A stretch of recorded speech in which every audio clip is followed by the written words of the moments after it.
Hello guys, welcome back and welcome kung bago ka sa channel na to. So yung pag-usapan natin ngayon is solving quadratic equations by extracting the square roots. So ano ba yung extracting the square roots? So for example, the square root of x squared. Okay? So pag nag-extract tayo ng square roots, yung ginagawa lang natin, dinidivide lang natin ng 2 yung exponent. Okay? So yung exponent natin dito is 2. So 2 divided by 2, that is 1. So, magiging x to the power of 1 siya. Or simply x na lang. So, ganun lang mag-extract ng square roots. So, another example is square root of 4. So, now yung 4 equals siya sa 2 squared. So, therefore, square root of 2 squared is 2. Okay, divide 2 lang yung exponent. So, another example is square root of 16. Now, 16 is equal to 4 squared. So, therefore, yung square root ng 16 is 4. Okay? So, ganun lang mag-extract ng square roots. So, makikita nyo, dapat familiar kayo sa mga perfect square numbers. Kasi may encounter nyo siya dito sa solving quadratic equations by extracting the square roots. So, ito yung mga list ng mga perfect square numbers. Okay? Para meron kayong guide.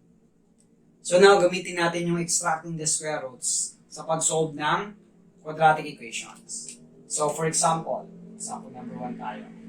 X squared minus 25 is equal to 0. Okay, so, solve natin yung quadratic equation gamit ang extracting the square roots. So, now, pag nagsusolve tayo ng quadratic equation or any equation, yung gagawin lang natin, isosolve lang natin yung unknown, yung variable. So, dito sa example natin, x. Okay, so solve for x lang siya. So, now, para ma-solve natin si x, i-isolate lang natin siya. Ibig sabihin, dapat sa isang side ng equation natin, x lang yung matira. Okay? So now, lipat natin si negative 25 sa kabila. So magiging positive 25 siya. Okay? So na-isolate na natin yung variable natin. So yung sinusolve natin is si x. So dahil naka-x squared siya, kailangan nating matanggal yung exponent na 2. So ano yung gagawin natin? So dito na papasok yung extracting the square root. So, i-square root lang natin siya. Okay? So, now, x na lang matitira dito. Square root of 25, that is, now dito sa solving quadratic equations by extracting the square root, kino-consider natin yung dalawang value ng square root ng number. That is positive and negative 5. Okay? Hindi lang yung positive. Okay? So, dalawa lagi yung sagot natin. Kasi, positive 5 squared, 25.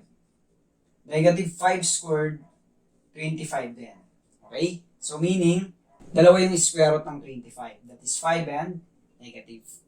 That is positive 5 and negative 5. Okay? So, dalawa yung sagot natin.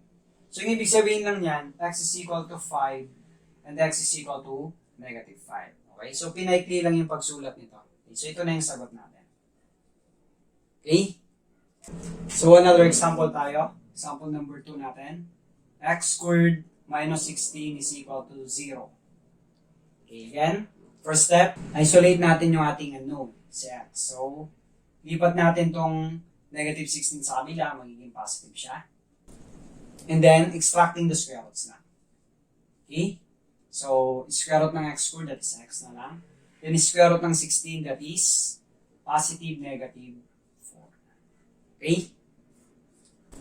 Then another example, example number 3. 2x squared minus 50 is equal to 0. So, solve the quadratic equation by extracting the square root. So again, first step natin, isolate lang natin transpose natin yung negative 50, magiging positive.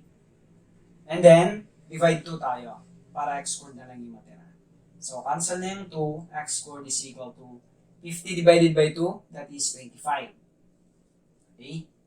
And then, extracting the square roots. So, square root ng x squared, that's x. Square root ng 25, that is positive, negative 5. Okay? So, isa pa. Sample number 4. 4x squared minus 144 is equal to 0. Yan. First step, lipat natin si negative 144, magiging positive siya. Then divide 4 tayo. So x squared is equal to 144 divided by 4. Then square root natin. So x is equal to square root ng 144, that is 12. Then square root ng 4, that is 2. So positive, negative. Pwede pa natin i-simplify. 12 divided by 2 is 6. So positive, negative 6. Okay? So ito yung mga situation na ginagamit rin natin yung extracting the square roots. Okay? So meron siyang square ba binomial. So hindi na natin kailangan simplify ito, no? Masosolve na natin itong quadratic equation by extracting the square roots. So yung gagawin lang natin, first step, lipat lang natin itong negative 9, so magiging positive siya. And then, extracting the square root lang tayo.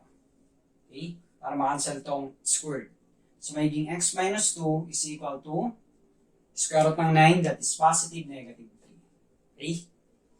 And then, transpose lang natin itong negative 2 para x na rin yung matira. Positive, negative 3 plus 2. Okay? So kung isi-simplify natin to, mangyayari niyan is x is equal to positive 3 plus 2 and x is equal to negative 3 plus 2. Okay? So, positive, negative 3. So, simplify natin yan. 3 plus 2, that is 5. And then, negative 3 plus 2, that is negative 1. Okay, so ito na yung solution ng ating quadratic equation. Okay? 5 and negative 1. So, isa pa. Solve the quadratic equation by extracting the square root. X plus 7 quantity squared is equal to 169. So, dito, na-isolate na yung x natin. So, diretso na tayo. Extracting the square root na agad. Okay? So, cancel na yung squared. Square root ng 169, that is positive, negative 13. Okay? And then, transpose lang natin tong 7, magiging negative siya. Okay? Then, iwalay lang natin yung positive, negative na sign. So, positive, x is equal to positive 13 minus 7, and x is equal to negative 13 minus 7. Okay? Simplify lang natin. 13 minus 7, that is 6. Negative 13 minus 7, negative 20. So, ito na yung solution ng ating quadratic equation.